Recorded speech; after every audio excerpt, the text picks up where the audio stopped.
Hi everyone, it's Margaret Manning here. Welcome to Mornings with 60 and Me. Today is October 26th, it's a Wednesday. And I went out yesterday and bought myself some new teas. I've got this assortment of really cool tea from our local health food store. And I've chosen this morning one that they call Sunshine Tea.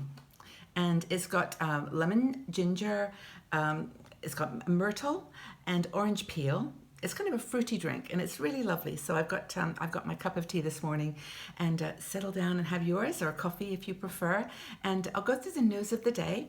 I also have a gift to give someone today, so stay tuned until the end, and I'll tell you what it is. So first of all, before I start, I want to thank everybody who left comments yesterday to our question about what is your 6-word story.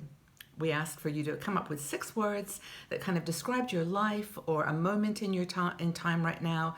And some of the answers were just so inspirational. They were great. And I'd like to read a few of them just to get our day started. So this is the ones few that I've picked. There were lots of them. Go back up to tomorrow's article or yesterday's article, and you can read them yourself. But here's a few. Don't let anyone clip your wings. Took the plunge, I could swim. Life spent loving, life well spent. Let's see, there's some more here. Life finds me, a new stage. And old age is what you make it. And then to live like a rolling stone. I love some of these. Searching for true north, already there. So just some very interesting just reflections on where people are in their lives, and thank you for sharing them. They're really, really cool. I enjoyed that, listening in and sharing your moment. Thank you. Now, in Australia, let me give you some news from around the world. Yesterday, I'm sure that the women who are living in Australia, New Zealand know all about this accident yesterday at the theme park. It was called the Thunder Rapids Ride at the Dream World theme park. It's one of the largest theme parks in Australia. And there was an accident. The machine or the ride malfunctioned and 4 people were killed. 2 men, 2 women in their 30s, 40s. Very, very sad story. And I'm sure that everyone in Australia is very aware of this story, and our hearts go out to these people. They went out for a great day at a fair, and that's how their lives ended. And it just reminds me over and over again how important it is just to live every single day of our life, in that lens that it's a gift for us to have this time. So anyway, our very deep condolences to those families and friends. In France, the destruction of the migrant camp called the Jungle is underway. There are still a couple of thousand people in the camp. Over 4,000 have been moved, but they're still holding back, and hopefully, fingers crossed, there's not going to be any demonstrations or violence today as they try to finish this week by raising that very unhealthy and horrible place to the ground. And people are now in shelters and having a chance to start life again. There are several, many children, underage children, that are going to go to the UK. They've let a few more in, and so that's the situation is still evolving, but it's almost to the point now where the camp is going to be raised. In Iraq, the battle for Mosul continues. I won't go into too much detail on this because literally every time I look at the news, something has added or been, changed. But I mean, the key point here is that the government troops with the Peshmerga allies, the coalition forces, are within miles of Mosul. They're finding that the villages along the way have been pretty straightforward to take back. They've got over 70 now. They've taken back. But the Islamic State fighters are leaving through tunnels and escaping to Mosul, where obviously the final battle is going to take place. They're fighting very hard. They're outnumbered, but they are definitely not giving up. So that's in Iraq. There'll be more about that, I'm sure, every day. In the United Kingdom, a real quick story for the women there who live in the west of London, particularly in the western suburbs. There was a decision made yesterday to extend a 3rd runway to Heathrow, for London at Heathrow. So the next runway that they desperately need because of the airports being so busy has been approved to be built in West London at Heathrow instead of Gatwick, which is in the south. So people, of course, are up in arms. It really does impact a community. I must admit, I lived in a part of London once that was on the path of the planes to Heathrow, and these planes come so close, as if your house almost shakes. So you can understand people's point of view at not wanting it. But England does need another runway. They're just growing too fast. So that's in the UK. Those are some news stories from around the world. I did find one article here. It is news in a way, but it's interesting information that might just intrigue you about how countries in other parts of the world look at healthy eating. Now, we know that the United States culture, for example, is very much an eat-out community. I mean, lots of family cooking as well, but a lot of people eat out. It's a cultural thing. But in some other parts of the world, it's different. This is how they stay healthy. In Germany, for example, people are encouraged to walk. There's a great walking culture. There's a lot of parks, and there is that green culture in Germany.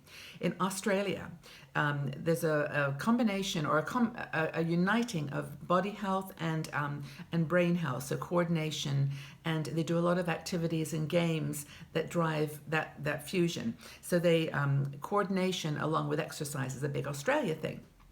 In France, the idea in France is to eat mindfully. And I do know this from my times in France, that people really enjoy their food. They take time with it, and it's very, they don't eat fast. They eat in small quantities and enjoy their food. In Iceland, they say that in Iceland there's a big swimming culture. And of course, their whole country is fed by thermal pools that heat the buildings in Reykjavik. But they have a culture of swimming and that kind of we're in it together mentality. So that affects the way that they look at health and healthy eating.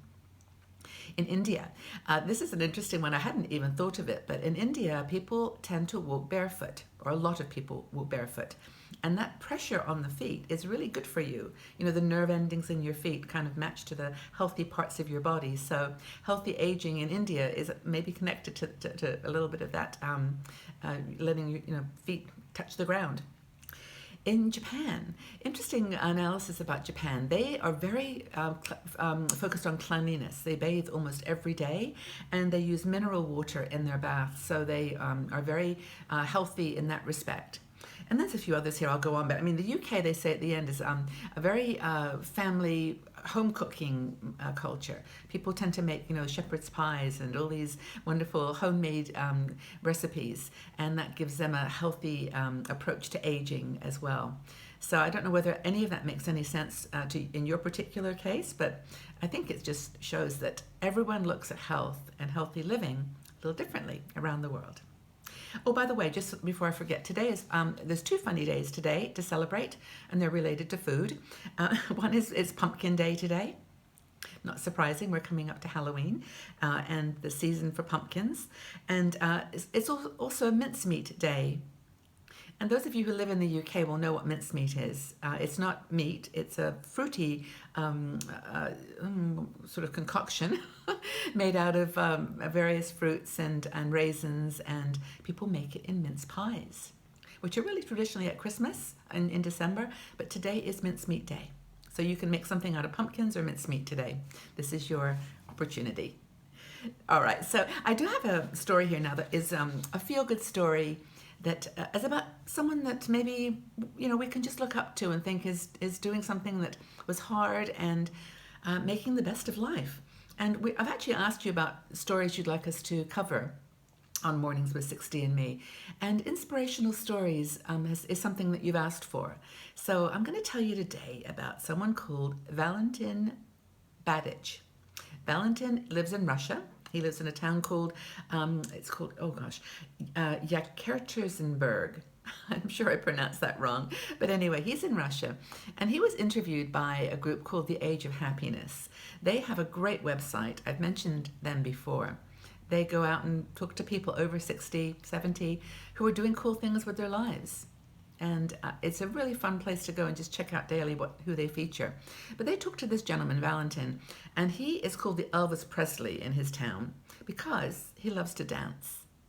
And he loves to dance, all kinds of dance, rock and roll, disco, anything boogie woogie, anything that he can find music to dance to. He's out there in the nightclubs, and he loves to be around young people. He's 75.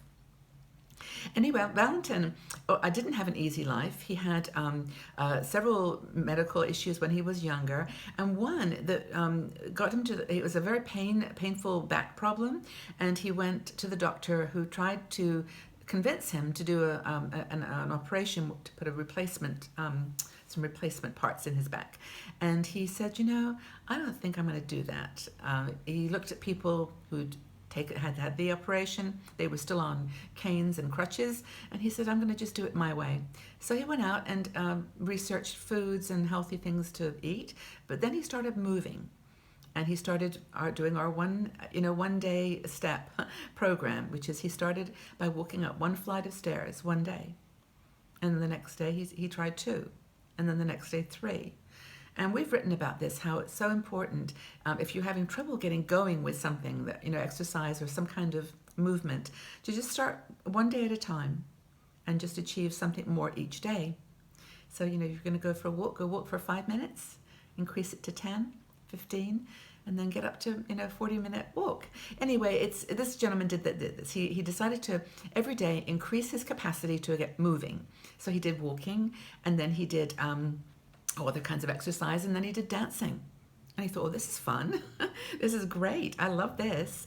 And it gives him a chance to move. And after a couple of years of pretty disciplined work, he got to the point where he could dance without any pain. So anyway, Valentin is an inspiration to me. He actually, this group, Our Age of Happiness, said that they went to film him, and he was like dancing. He outdanced all of them. And every time someone got tired, he just kept going. But anyway, a lot of people have things they love to do, and this was his thing. He really enjoyed it, and he made it his life, made it his future. I think that's great. So I'd love to know what you do to exercise. I think it would be really fun to know what you have found that that turns you on, keeps you healthy, keeps you moving. That's Valentin's story. I think it's great. So that's my feel-good story for today. I hope you were inspired. I want to also offer a little gift to someone. Now, I have a habit of giving scarves because I do love them, and I think they're great when you wear fairly straightforward clothes. You can accent it with a scarf. But there are some people who really like plain scarves, things that are just very, very simple and colorful. And I found this beautiful purple scarf. It's got like layers of color, and it's just, I think, fantastic. And so if you don't like a lot of decoration on your scarves, you can actually just wear this and put a brooch or something, just nearby. I could put this in there. That would be pretty. So this is for someone who would like it. Just put your name in the section below. I'll choose someone randomly, so you can just talk about anything that you like and see if you'd like to get this beautiful purple scarf. And I leave you with a question, as I always do, something to get the conversation started. And it really goes back to our story about Valentin. And it is simply, what kind of exercise do you do that keeps you healthy? I'd really like to have a conversation on this. Perhaps we can get some inspiration from each other. So what kind of exercise do you love? Just leave your comments below, and we can catch up tomorrow on your answers. And I really want to thank you all again for being here. And I look forward to seeing you all back here tomorrow on Mornings with 60 and Me. Bye-bye for now.